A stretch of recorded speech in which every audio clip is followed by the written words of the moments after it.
All right, did he say that the disco party is at 6:30?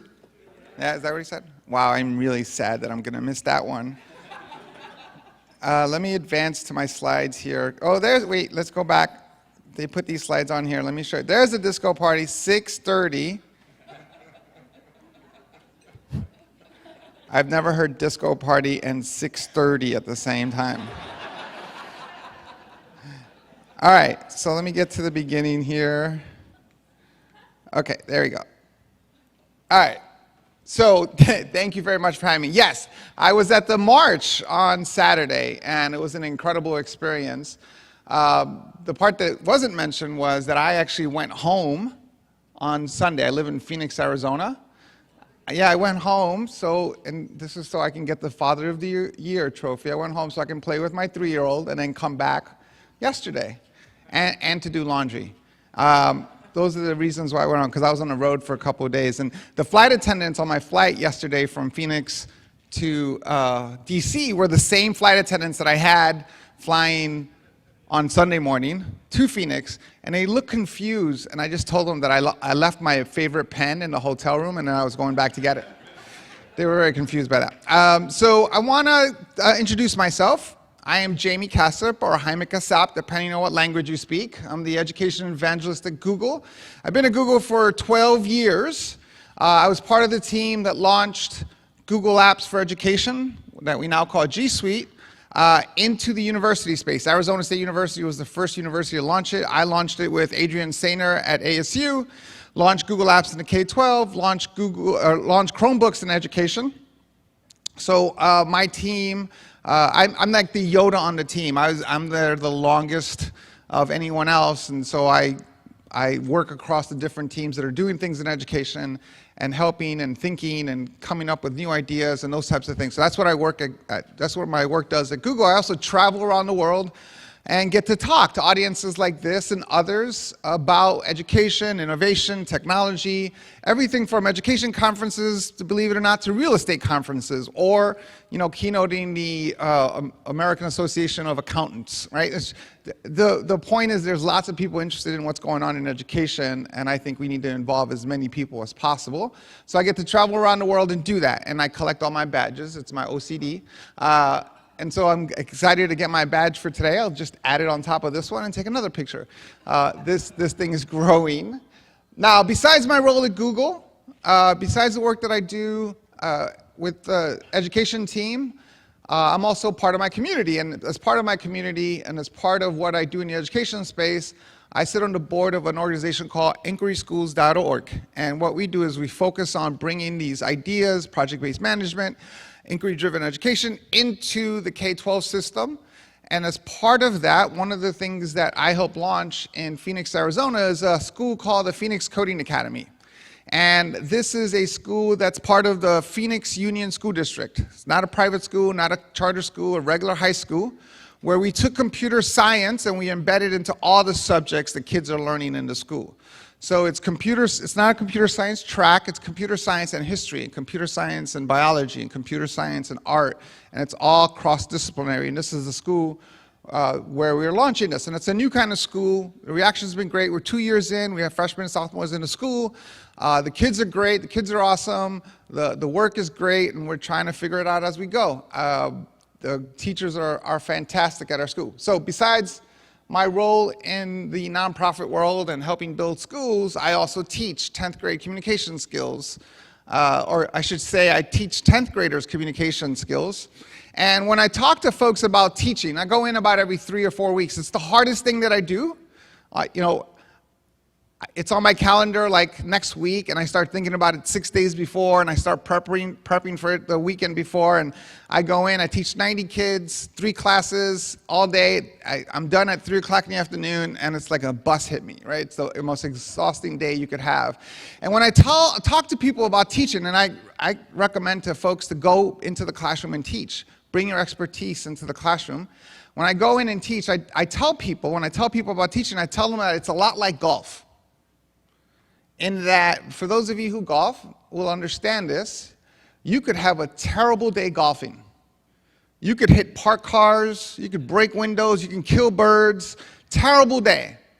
You're like, I am never playing this game again. This is the last time I'm playing this game. And then that last shot you take, just real smooth off the club head, lands on the green, you go up and putt it for like a par, and you're like, I love this game. I'm coming back again tomorrow.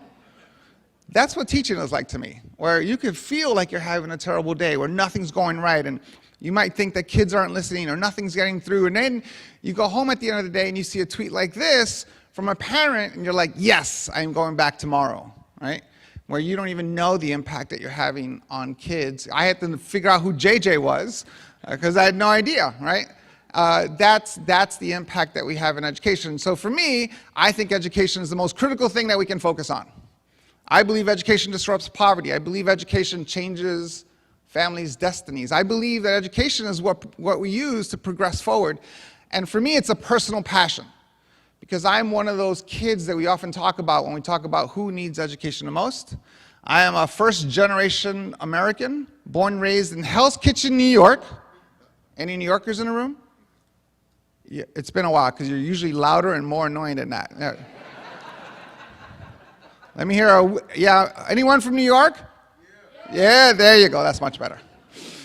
But I'm talking about the Hell's Kitchen from the 60s and 70s and 80s, not the one that you find today with the $21 tacos. I'm talking about the Hell's Kitchen where it wasn't a great place to live, wasn't a great community. My mother came to America from Argentina, and I was born and raised by a single mother on welfare and food stamps in Hell's Kitchen. And wasn't a great place to be. Again, New York wasn't the best place. This was what my park looked like in Hell's Kitchen. I saw lots of terrible things growing up there, and I wanted out. And what I saw as the common denominator of people who were successful was education. So graduated from high school, went to college, went to graduate school, and I get to stand here in front of you, and I've had an amazing life. I've done amazing things, including being able to bring my 16-year-old, because the reason I went to the march was to bring my 16-year-old to the march so that he can experience it and see what leadership looks like, and then flew his butt back home. I get to do things like that because of education. Now, I've had some amazing experiences in my career. One of them stands out more than all the others. It was when the First Lady of the United States, Michelle Obama, asked me to come speak at the White House to about 200 kids as part of her Reach Higher initiative. Remember that initiative where we were focused on getting kids to think beyond high school? So it was 200 kids that were growing up the way I grew up, to talk to them, to show them that someone like me who is like them can do what I do, that they can do it too. And to talk to them about not just graduating high school, right? To set their expectation that they should be thinking about higher education, whether that's a college degree, a certificate program, but thinking beyond high school. So she invited me to come speak to the 200 kids and the organizations that support those kids, and I said, let me check my calendar. No! You go. And when you go to the White House, this is what it looks like when you speak in the East Room of the White House. Doesn't this look like one of those pictures you get at the state fair where they green screen you in? Well, when my friends saw this picture, because I posted this immediately, when my friends saw this picture, they were not impressed that I spoke at the White House. That's what your friends are supposed to be like. The comments I got, what they were impressed about was that I owned a suit. That's what they were. They didn't realize I owned one, and what they don't know is that it's one. I have one suit. That's it right there. Now, I show you this picture because that's the American ethos that we all strive for, right? That if you work hard, you get your education. You know, anyone in this country can accomplish anything. That you can stand in front of the president and the first lady and all those cameras in the back, no matter where you come from, no matter what zip code you're in. That's the idea that we have. That's what we all strive for. That's what I hope we gather at events like this to talk about. How do we do that better? But here's the thing we don't think about. That the impact that we have on students goes on for generations and generations and generations. That if you're in the classroom, if you teach teachers, if you are teaching in the classroom, if you're teaching in K-12, if you're teaching at the higher education level, no matter where you are, that the impact that you have on students goes on and on and on for generations. That you have an impact on kids, whether you teach for 2 years or 40 years, that you will never meet in your whole life.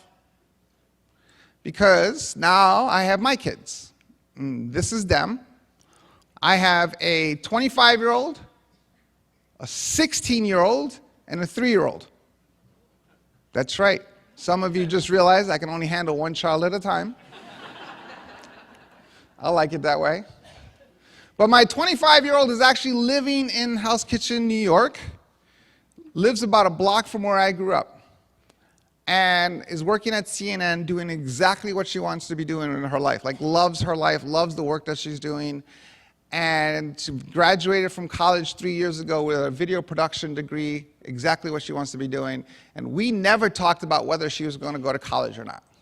She just assumed she was going to college, because I went to college, her mother went to college, people in her life went to college. She actually assumed she was going to graduate school because her mother's a teacher and she went to graduate school and I went to graduate school. She assumed I was going to pay for that, but we took care of that problem pretty quickly. My 16-year-old, this just on Sunday, we're continuing our conversations about what his higher education experience is going to look like. The idea that he's going to go and not go to college doesn't even cross his mind. He just assumed he's going. That's the impact that we have with our students, that they go on, that they don't know that it was my 4th grade teacher, my 9th grade teacher, my college freshman teacher, and all the other teachers in my life, that's the reason why they get to do what they do in their life. Because at the end of the day, what our job is to do is to prepare kids like this for the future. Now, the thing that we have to recognize is that the future's already here right now. Now, I'm not one of those education reformers. I'm not one of those guys who will stand up here and tell you that education is broken and that it needs to be fixed and teachers are terrible. I can't be one of those people. It worked for me. And it worked for thousands. I meet thousands of people every year that come up to me and say, I grew up just like you did. There's people in this room who grew up just like I grew up, and they'll come up to me and say, education worked for me too. Has it worked for everyone? Absolutely not. Can we do better? Yes, but the idea that it's broken doesn't make sense. We built a superpower of a nation on the back of the education system in this country. What we do need to consider, though, is that the world is changing. And that what we need to do in education is understand and realize that we no longer are preparing kids for jobs that look like this. We are no longer preparing kids for jobs that look like this. That we now live in a completely new economy. We live in an economy that's about digitalization. And when I mean digitalization, I mean everything that has to do with technology. Whether it's cloud computing, technology, computer science, artificial intelligence, machine learning, VR, anything that you think about when you think about the use of technology. And by the way, across all industries, across everything that we do, that's what I mean in terms of the economy that we face today. It's about digitalization. And these are the types of jobs that we are preparing our kids for. And the language of that is computer science. I heard mentioned that there's a computational thinking class, and I think that's a great class because the language of digitalization is computer science. Now, I'm not saying everyone needs to be a computer scientist, but you need to understand the language. Just like you need to understand English, doesn't mean that you're going to be an author and write fiction books for the rest of your life. You need to understand the language. The language of computer science, because we're seeing the impact of digitalization in everything that we do. The Bureau of Labor Statistics predicts there will be 1 million computer science jobs available in the next 8 to 10 years, and that's just computer science jobs. That doesn't include all the other jobs associated to computer science or the idea of digitalization. Google is a regular company with HR people and marketing and finance, and if they don't know anything about digitalization, if they don't know the language of our business, they really can't work with us. It's understanding the language of digitalization, and that's why we're seeing an impact across the board. Computer science is something that is relevant to everyone. So for example, the average computer science graduate here in DC, I'm not picking on DC, we just happen to be in DC, and actually these numbers are better than other states, but the average computer science graduate in DC makes $108,000 a year. Compared to the average computer science, the average person in DC that makes $82,000 a year. By the way, it's a big number compared to other places. And right now, not 10 years from now, not 20 years from now, right now there are 11,030 open computer science jobs available in DC. 11,000 jobs available in DC. That's 4.4 times the average demand of other industries. And in 2015, only 133 people in DC graduated with a computer science degree, and 41% were female. And that's the highest number I've seen in any state. In 2015, only 233 students took the AP computer science exam, and 31% of those were female.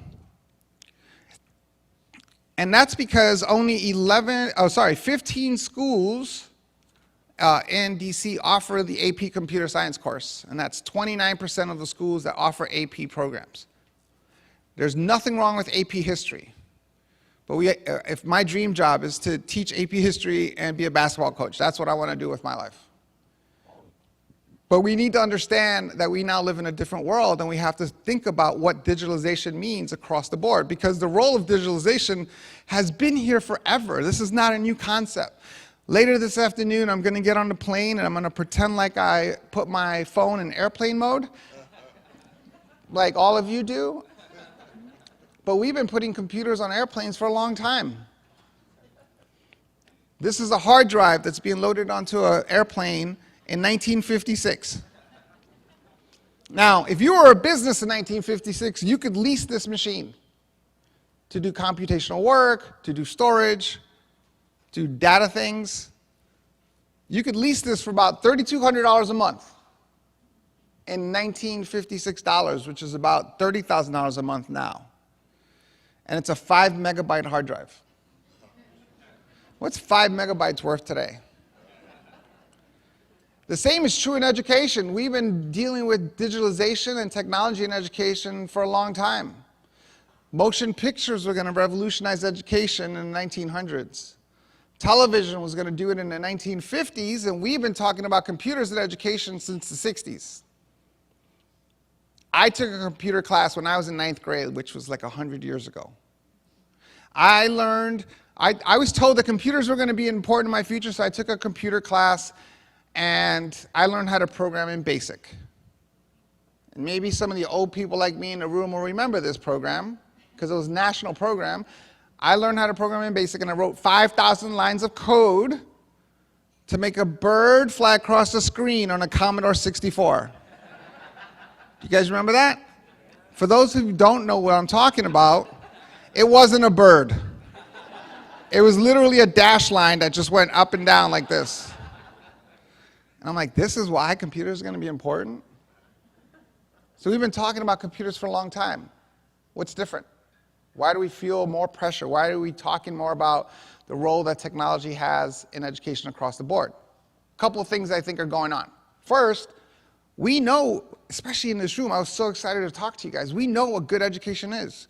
We know that it has to be relevant and engaging. We know it has to be personal. We know we can do amazing things with great education ideas. We just haven't been able to implement a lot of these ideas because the models don't work. You can't do personalized learning, and I don't mean personalized learning, I mean personal learning. You can't do personal learning when you have a 1-to-30 ratio in a classroom and you're using textbooks. Technology can actually help us implement some of these great ideas. We can take some of the best research that you guys have produced and ask yourself, how do I bring these ideas to life using technology? What technology doesn't exist that we can use to bring these ideas to life? I know that's what we're doing in this room, but that's what we need to do across all of education. How do we take the best ideas and then think about how to implement these ideas enabled and supported by technology? So that's the first thing that's going on, and you're starting to see an impact of that. Second, unlike when I took that computer class, technology is wrapped around everything that we do, and we don't even recognize it anymore. For example, how many of you have not used technology today? It's 9 o'clock in the morning. How many of you have not used the web today? So my favorite answer so far is somebody shot it out, not me. And I asked, well, really? And she's like, I just checked my email, but that's it. How long did it take us to get to this point? Anyone have an Apple 10 or whatever, X, whatever it's called? That's 10 years old. The iPhone is 10 years old. The BlackBerry, you have a BlackBerry, there's usually a couple BlackBerry users. They're very passionate about their BlackBerry. They're very like, you're going to pray this thing out of my cold, dead hands, passionate about their BlackBerry. And that's 13 years old. This technology they can't live without. Do you remember that we used to have to call the internet with our home phones? And the internet would be busy. And you were okay with this. You were, I tried to call the internet today, it was busy. I'll try again tomorrow. Like it was okay. And what was your reward when you got online? It was a bunch of pages with words to links. With links. That was the big innovation. With links to other pages that had words. And you'd go down these rabbit hole of text. And you were excited by this. And every once in a while, someone would post a picture, and you lose your mind. You're like, everyone, come on, gather. There's going to be a picture of my computer screen. And that line on the bottom would just go back and forth like this. All right, come back in half an hour. There'll be a picture of my computer screen. And what's your expectation today? I get frustrated. My goal for 2018 was to try, and I'm failing miserably, try not to use the Wi-Fi on airplanes because I get too frustrated that the Wi-Fi is too slow while I'm traveling through space. Our expectations of technology have changed. It's wrapped around the core of everything that we do. And if that's true for us, for most of us in this room who were minding our own business when this thing called the internet showed up, what do you think that means for a generation of kids who don't know what the world looked like before Google? A generation of kids who don't know what the world looked like before tablets and smartphones and laptops. A generation of kids who don't know that the world used to exist without Wi-Fi. Tell a 10-year-old kid that you're going to go stay in a place that doesn't have Wi-Fi, and they're like, what? Where? We're going to cave? Where are we going camping? Where are we going? This is the first true digital generation. Now, I'm not saying that they're different than we are. I'm not saying that I'd be careful of anyone who would stand up here and say, this generation is born with technology. They just naturally know how to use these tools. That they can multitask and do, no, they can't. They do two things at the same time poorly, just like we do two things at the same time poorly. But how they think about learning is different. And it's only different because they're learning in a different world than the one we learned in, period. This is a picture of my 16-year-old when he was about 13. And he comes into my office, huffing and puffing, because he's got a bug in his line of code. Can't fix it. He's been working on it 2 hours. He breaks down and wants my help to help him fix this bug. I had no idea he was learning how to code. No concept, no idea. He never came to me and said, hey, where can I learn how to code? What program can I take? What classroom can I go and learn how to code? What teacher can teach me how to code? He just started learning how to code. Him and his friends were running some servers, some gambling sites on Minecraft. I expected the FBI to break down my door, but he was learning how to code. And think about this, I work at Google, and he didn't ask me where he should learn how to code or what he should learn how to code. He just started learning how to code. This generation has everything at their fingertips. They're just used to looking things up and finding things. This is the way they work. How do we take advantage of that? How do we make sure that they're building the right skills that they need, that what they're getting isn't fake, that what they're looking at has been vetted? Those are the points that we need to focus on with this generation. Now, this generation is different. We often say that about previous generations, but this is truly the first digital generation. Those of us who are parents in this generation have never experienced what they're experiencing. Think about a couple of things. Number one, I call them the Great Recession generation. Now, when I talk about Generation Z, I'm talking about those that are about 16 years old, right? Those that are born a year in or a year after the year 2000. We are just starting to see the economy pick up. They have 15, 16 years of a bad economy, budgets being crushed, state budgets, federal budgets, deficits, all these talks about jobs. 60% of them are worried about what work will look like for them. We grew up with this idea that if you work hard and you're loyal and dedicated, you show up first to work, you leave last, and you put your time in, you move from analyst to consultant to manager to VP to senior VP. That was a contract that we grew up with. And yet, this generation has seen that contract broken. They watched their parents lose their jobs. They watched their siblings go to college and then come home and live in their rooms again because they couldn't find work. It's no wonder that 70% of them want to work for themselves. They don't want to work for you at all. And they have the technology to do that. If you think about this generation and what they care about, it isn't the same thing. Even if they do work for you, a majority of them want to work in meaningful work, and they want to have an impact on the world. So one, they're the Great Recession generation. I also call them, like I mentioned, the 9/11 generation. This is a generation that doesn't know what the world looked like before 9/11. A generation of kids who don't know what the world looked like before global terrorism, domestic terrorism. Remember when we used to go to the airport and go to the security, my flight's leaving in 10 minutes, I don't have time to go to security. And all right, go ahead. They have no idea what that is like, or what the airport used to be like. They are also the climate change generation. They've heard about the world being destroyed their whole life. 90% of them believe that global warming is caused by humans. And 2/3 of those have no idea, no concept, no understanding why that's not our number one priority. How is global climate change not the number one priority for everyone? They can't understand that. This is the world that they're growing up into. But here's the good news. They care about education. They believe in education. 80% of them believe that higher education is important to them. It's meaningful and part of what they're going to look like in terms of success. Now, 80% of them also believe the cost of higher education is too high, and 2/3 of those believe that it's worth it. So they believe in higher education, they think it's too much, and so that means the reaction to that, the consequence of that is they want a couple of things changed. For example, and I talk to universities about this all the time, you go into students to this generation and pitching them the student union or your sports team might not resonate with them.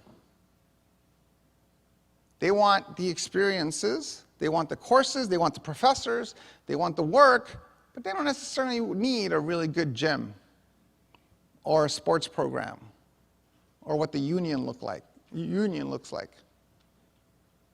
They want to change how that education is delivered to them, and partly because of the experiences that they're having in K-12 about what education looks like as well. Walking into a hall with 500 other kids listening to a professor isn't going to work for this generation. They're growing up in a different world. They want experiences. I don't know about you, but I remember I was like a junior or senior before the college trusted me enough to go into the community and be an intern somewhere. They don't understand why they can't be interns as soon as they get there. Why can't internships and work experience be part of what they do in their college experience? 80% of them want to do that work experience, that internship. But they're also interested in what the outcomes of these schools are. Again, our generation, we grew up with this idea that all you needed to do was go to college and get that piece of paper, get that degree. How many people do you know that are working in fields that have nothing to do with their degrees? All you had to do was oh, look, you have a piece of paper. You're smart. Come on in. This generation saw that that didn't work and that just having a piece of paper isn't good enough. They need the knowledge, the skills, and the abilities, and therefore 82% of them check your schools to see what your outcomes are.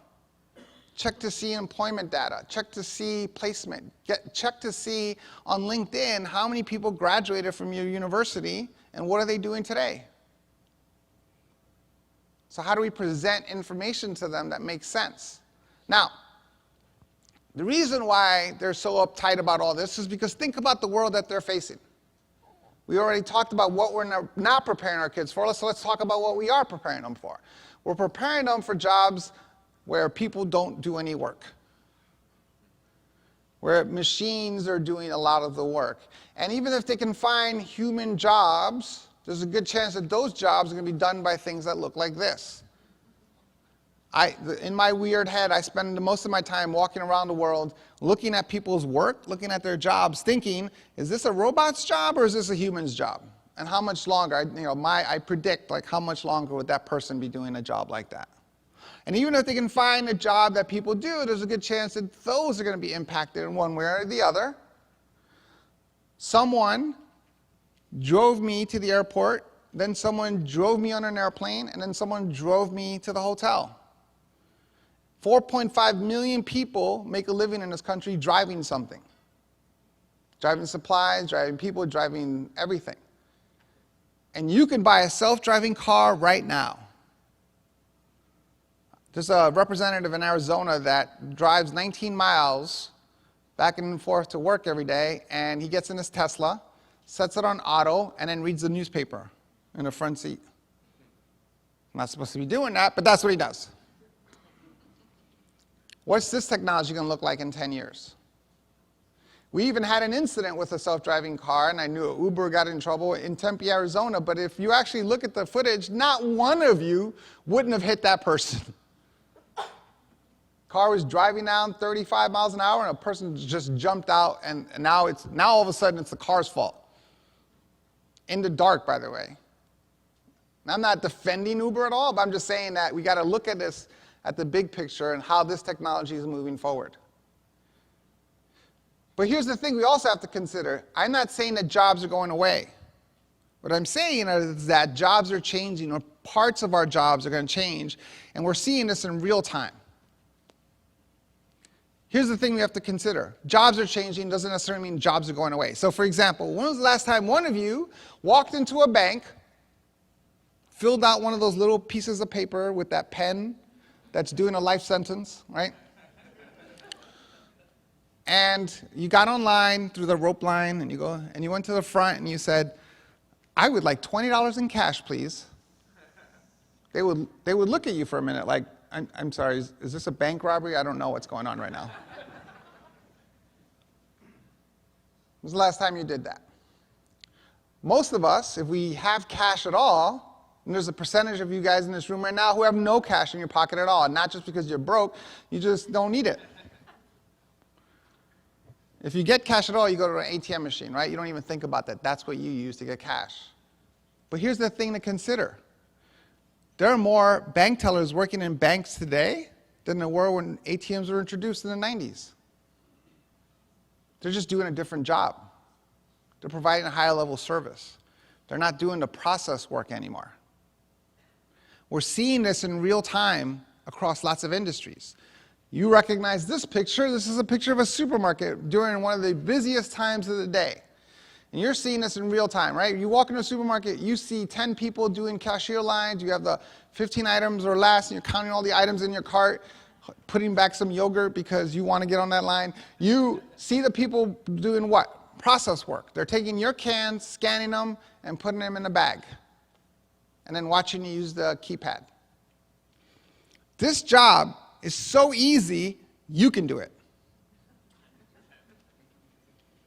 Without any direction, without any professional development, you walk into a supermarket now, and what do you find? Self-service checkout lines. You do it. You can do this work. Where's this moving to? You're seeing Amazon in their store in Seattle where you don't even need to check out things at all. You just take things off the shelf, put them in your bag, and walk out of the store. Does this mean cashier jobs and supermarket jobs are going away? Yes and no. It means that cashier roles are going away, but it doesn't necessarily mean that supermarket jobs are going away. Because when you walk into a supermarket that looks like this, can you find anyone to help you find anything in a store? Ever? There's no one that can help you because they're too busy doing this. My wife, I know she puts, this is my conspiracy theory, I think she puts things on my list that she knows I'm not going to be able to find just to keep me out of the house longer. Imagine instead of having cashiers and checkout people and people bagging your stuff, imagine instead, obviously you're not going to have 20 people, but you might have 5 people. Numbers are going to decrease, but now you have people roaming the aisles, and they're there to help you find things. But they're not cashiers, they're dietitians, they're nutritionists, they're food experts, they're cooks. What are you cooking tonight? Let me show you this ingredient. You should use this instead. Let's walk over to my demo station. I'll show you how to make that. An experience, a higher level service. Jobs are changing in that way. And this is across the board. All jobs are being impacted. No job is safe. And we know this. I remember 25 years ago, the first time I walked into my first job and I saw a calculator on my desk, I was using an automation tool. When I started using a word processor, I was using an automation tool.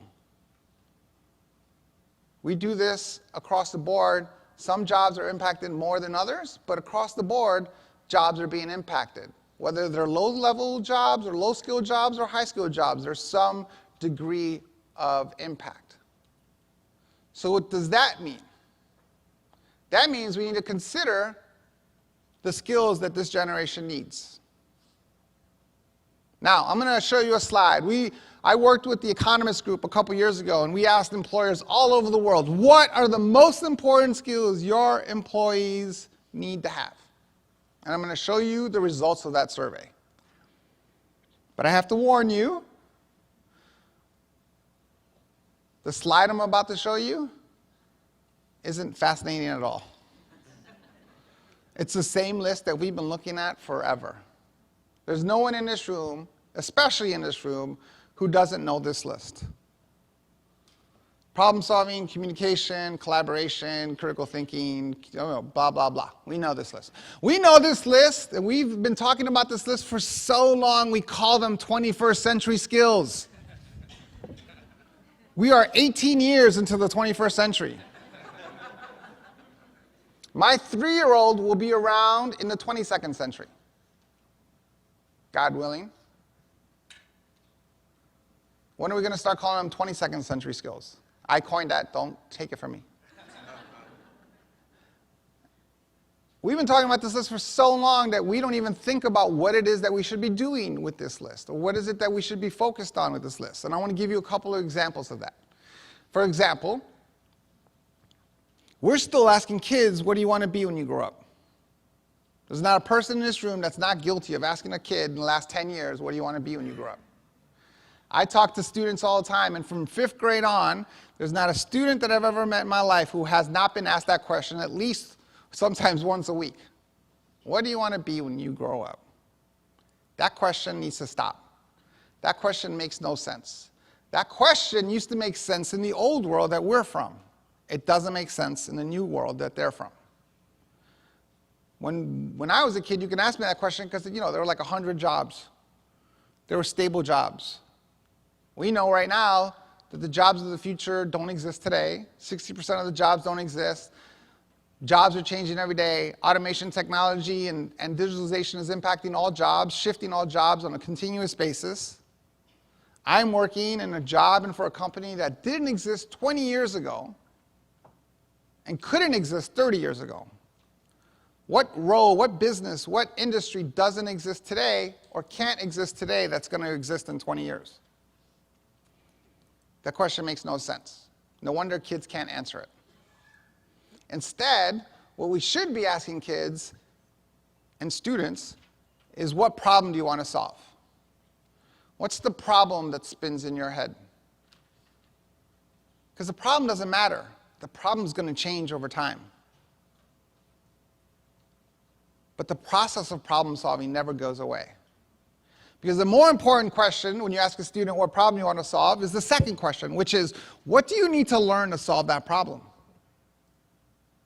What are the knowledge, the skills, and the abilities that you need to solve that problem? How can you start building those knowledge, skills, and abilities?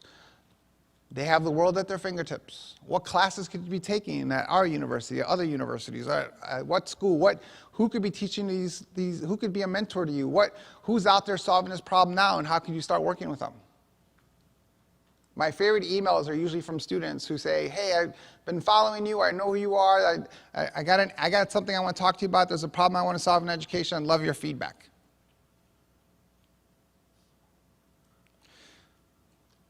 The kids, I tweeted out a couple weeks ago when the whole thing happened in Florida and the kids in Florida were being activists. And I tweeted out, the most surprising thing about the kids becoming activists in Florida is that adults are surprised that kids are being activists in Florida. After we just learned about what this generation has gone through, absolutely they're activists. And right now they're focused on gun legislation. When they solve that, then what are they going to do? What are they going to turn their attention to? This is the generation of problem solvers. How do we help them build those skills? Because when you ask a kid, what do you want to be when you grow up, you're really asking them, who do you want to work for? And number one, the jobs don't exist. Number two, 70% of Americans are disengaged with the work that they do. And sometimes we forget that in education because education is a very purposeful driven industry. And we forget that 70% of Americans are disengaged in what they do. They find no meaning in what they do. Do you think kids want to do that? When you ask a kid what problem you want to solve, you get closer to what Daniel Pink talks about in his book Drive, if you haven't read it, about what motivates all of us as human beings. Three things, the same three things, right? Purpose, autonomy, and mastery. What problem do you want to solve? How do you want to solve it? What do you need to learn to solve that problem? So that's one. Two, we talk about critical thinking, but how do we do critical thinking in education? I believe we can't do critical thinking in education if we have endpoints for our students. Here's your B, here's your C, here's your A. What's the C in journalism? You got 70% of the facts right. Congratulations, you passed. We live in a world of constant and consistent iteration. The new digitalization economy is about constant and consistent iteration. How do we build iteration into our school models so that we can take advantage of that? There is no more new and improved tide. We just expect it to be new and improved. If you used Google last night and used it again today, you probably use a different version of Google because we update it 600 times a year. The Chromebook team launches a new operating system every 6 weeks, not every 6 years, and they want to get it down to every 2 weeks. Constant and consistent iteration, and our models are set up as our models are set up as giving kids our endpoints. You finished this assignment, you finished this course, you finished this, you graduated. We don't live in that world anymore. I remember when I graduated from graduate school, I remember saying, I am done learning. I never have to learn again. Because that's what was put in my head. I'm done. There's my piece of paper. Is that true today? Nothing's further from the truth than that. So how do we build iteration into our projects so kids are building things and doing things on a consistent basis? With that comes collaboration. And we talk about collaboration in education, but we don't mean it. Because the model, again, served us really well for a very long time, is set up as a single-player sport. The problem is that we live in a team-based world now. It's my 16-year-old who's responsible for his tests, his grades, his assignments, and then he's supposed to go work with others. Imagine, take a typical 9th grade test or a typical freshman test, right? Not a quiz. I'm a big fan of quizzes, but we know, everyone in this room knows that if you memorize 3 chapters worth of work to take a chapter test, you know 3 months from now, those kids aren't going to remember what they studied. You know that. We all know that. So let's take one of those tests.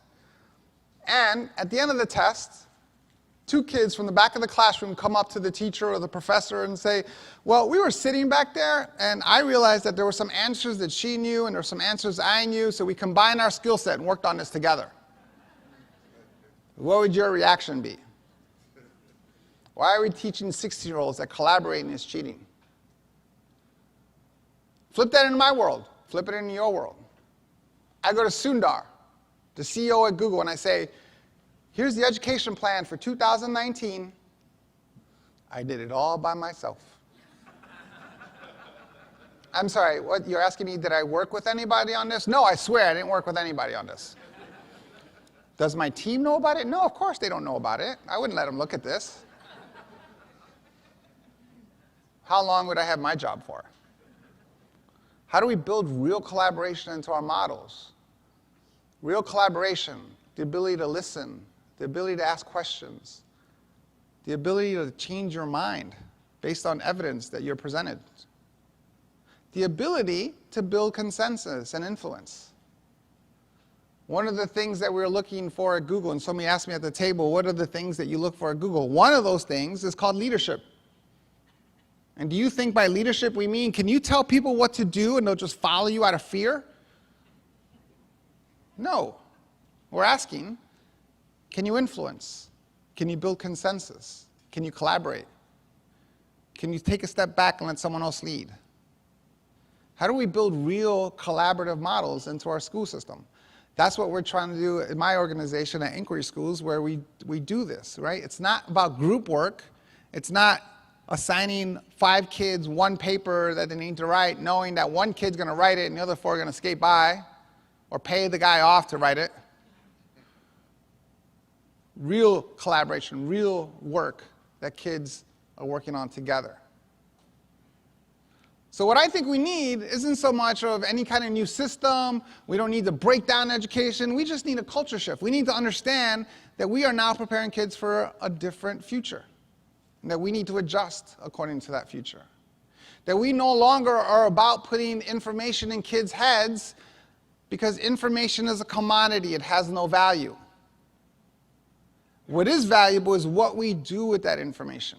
How do we convert the information that we have at our fingertips into valuable knowledge, into unique knowledge, into original thoughts? A couple weeks ago was President's Day, a month ago. And one of my favorite stats from President's Day is that 7% of Americans can name you the first 4 presidents of the United States. One of those Huffington Post articles. Ooh, the vibe in the room just changed, right here. I just felt an air vibe. Because I have a microphone. And I can point to one of you and ask you to name me the first 4 presidents. And if you don't know, everyone all of a sudden just look down. If you don't know, you're going to be embarrassed. And people at the conference are going to make fun of you. Look, there's a person who didn't know the first 4 presidents. Even though they didn't know who the first 4 presidents are. Sound familiar? Or I can give everyone in this room 30 seconds, and all of you can tell me who the first 4 presidents are. Information is a commodity, it has no value. What is valuable is what we can do with the information that's available to us. So in my class, I don't ask my kids to name me the first 4 presidents. In my class, I ask my kids to tell me the 3 things the first 4 presidents agreed on. What are the 3 things they disagreed on? Who won those arguments, and how did that shape our country? Try to look that up. How do we help our kids build original thought based on the information that's at their fingertips, instead of pretending that the information isn't there? We're starting to move away from a model, again, that served us really, really well. We built a superpower of a nation on the back of the education system in this country. Everything from the first classrooms we built in Massachusetts, and I'm a huge study of education in this country from its beginning all the way through the GI Bill and everything that we built. One of the first nations in the world to ever look at education in a serious way as part of democracy.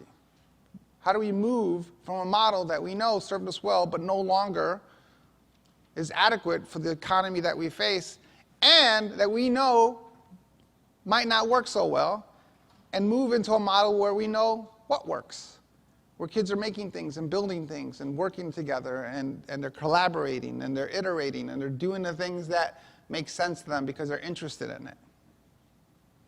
Where we're not even talking about personalized learning, which is still content that I have that I want you to learn, so I broke it down for you in a certain way, but personal learning, where kids are driving their learning based on their cultural relevance, based on the things that they're interested in. And the argument I hear all the time against that is, no, but everybody needs to know the same stuff. And then I remind them of Thanksgiving and what I learned about Thanksgiving, which was a bunch of really cool Indians and a bunch of really cool pilgrims got together and had a big dinner. Is that what Thanksgiving was about? Let's get them interested in the things they're interested in, and let's help them drive that interest into what education looks like. I'll give you a Google example of what this looks like, this constant, consistent iteration that we need. This is the original Google.com. No, this is it. This is what it looked like. This is Larry and Sergey putting a bunch of computers together. And the two innovations, one was distributive computing, and two, the page rank, how they did search. And then this is what Google looks like today. This is a row of servers from data centers that we have all over the world, thousands and thousands of rows of servers like this. And I want to point out three things. Number one, this can happen anywhere today. You don't need to be in Palo Alto. You don't need to be in Silicon Valley. Computer science is across the board. Any two kids in any one of our communities, wherever you live, have 1,000 times the computing power that Larry and Sergey had when they launched Google. Today, connect to the cloud, Amazon, Google, Microsoft, you can compute anything. So that's one, and that's exciting because it can happen anywhere in our community. It's also scary because it can also happen in India or China or other places. Where is innovation going to come from? So that's one. Two, this is not what Google looked like on a Monday, and then this is what it looked like on Thursday. This took 19 years. 19 years of problem solving, critical thinking, collaboration, communication, all the things that we talk about, 19 years of this. Constant, consistent. And the third thing is that this is not what a data center is going to look like 19 years from today. There is no future data center. One of the questions I get from reporters all the time is, tell me what the future classroom looks like. They hate my answer because the answer is there is no future classroom. The future classroom is on Monday, and then Tuesday, and then Wednesday, and then Thursday, and it's constant and consistent iteration. I don't know what we're building towards, we just have to start. Because just like the data center, the next level of data center is the next wire, the next casing, the next light bulb, the next cooling system, the next software update, and so on and so on. It's just constant and consistent. There is no endpoint anymore. The good news is that we are just getting started. This is the most exciting time in education because we are just at the very beginning of this. In 1994 or 1995, 1% of the world was online. 1%. 1995 wasn't, please tell me that 1995 was not that long ago. 1% of the world was online. Today, first of all, you ask a kid this question, they'll always say like 100%. Today, about 50% of the world is online. And what I mean, 50% online, that definition changes depending on how you measure that. Having a cell phone that's on for 3 hours might be counted as online. But really online, like 20, 25%, maybe that many, that kind of internet access that we have. We're at the very beginning of this. We're just getting started. Think about half the world doesn't have access to the information yet, or the internet. Imagine what that's going to do. It took electricity 50 years to catch on before we were fully integrated with electricity. Think about that. Thomas Edison had his plant up and running in 1882, 1884, and like 10 years later, only 4 companies had switched to electricity because there were companies in 1890s who said, that electricity thing, man, that's a fad. I'm sticking to the steam engine. And even the companies that switched to electricity were not getting good results. Because it wasn't until those businesses, until those factories changed their model where they could take advantage of electricity that they started seeing the benefit of electricity. And I think we're in the same position right now, at the very beginning of this. To me, this is the most exciting time in education. If all we do is take technology and put it on top of our current model, our current systems, then all we're doing is making the old model faster, maybe even more efficient. What we need to do is change the model and ask ourselves, what's the right model that we need in education given the future that we face, and how do we use technology to support and enable those changes? Because the technology doesn't matter. The technology is going to continuously change and shift. This is a picture of my daughter when she was 2 with a Google Home. They had sent me one. My wife and I set this up, real easy to connect. How many of you have a Home or Alexa that you yell at in the living room? Yeah, that. You have that thing set up. We set this thing up. Okay, Google, what time is it? Okay, Google, what's the weather outside? I learned that it can play songs. Okay, Google, play a song. It would play a song. Really cool. My daughter's watching all this, and she walks up between us. She looks at that thing, and she goes, okay, Google, play the Spider-Man song. She's really into 60s theme superhero music. No response from this device. She says it again louder. Okay, Google, play Spider-Man song. No response. She looks up, she grabs it, she looks up at me, she goes, Bobby, Google's broken. 11 months later, it wasn't broken anymore. The engineers have advanced the technology to the point where it does recognize her voice. And now, her and her mom have battles about what kind of music we play in the living room. So I want you to think about this as I close out here. I want you to think about my 4-year-old. She's almost 4. She'll be 4 in a month. Think about my 4-year-old or a 5-year-old or someone in that age category. And I want you to think about the latest and greatest technology that we have at our fingertips, whether it's your MacBook, your Air, what's it called? MacBook Air, your Chromebook, your Surface tablet, your iPad extra large, whatever. I'm supposed to be going to Grand Canyon this summer, and I can't wait to see people walking around like this. I'm just going to kick them right off the edge. There's no railing there. Whatever that is, whether it's your iPhone 10, your iPhone 9, they didn't make a 9, right? Or 8. For me, it's a Pixel 2 XL. Anyone have one of these? The latest and greatest technology from the most innovative company in the world. I'm kidding. This is already old. I want you to think about this latest and greatest technology, this superpower computer, and think about my 4-year-old and realize that this or that thing she's holding is the worst technology she will ever see in her life. This is her Commodore 64. In 20 years, she's going to be hanging out with her younger friends, and she's going to find one of these in a 50-cent box at a thrift store. And she's going to say, oh, I have to have one of these. My dad had one of these. Because she's going to want to put on her shelf like a museum piece. The way I know some of you have old technology sitting on your shelf like museum pieces. And she's going to say to her younger friends who are hanging out, she's going to say, oh, well, she's going to get flashbacks. Because, you know, you remember things 20 years later. She's like, you guys, there's the port. And her younger friends will be like, what's that for? And I'm like, all right, I swear this is true. You're going to think I'm crazy. You're not going to believe me, but there's YouTube videos about this. My dad had to plug this into the wall. And her younger friend's going to be like, what? What do you mean? Like, take it out of the box, activate the nuclear battery? And no. Every day.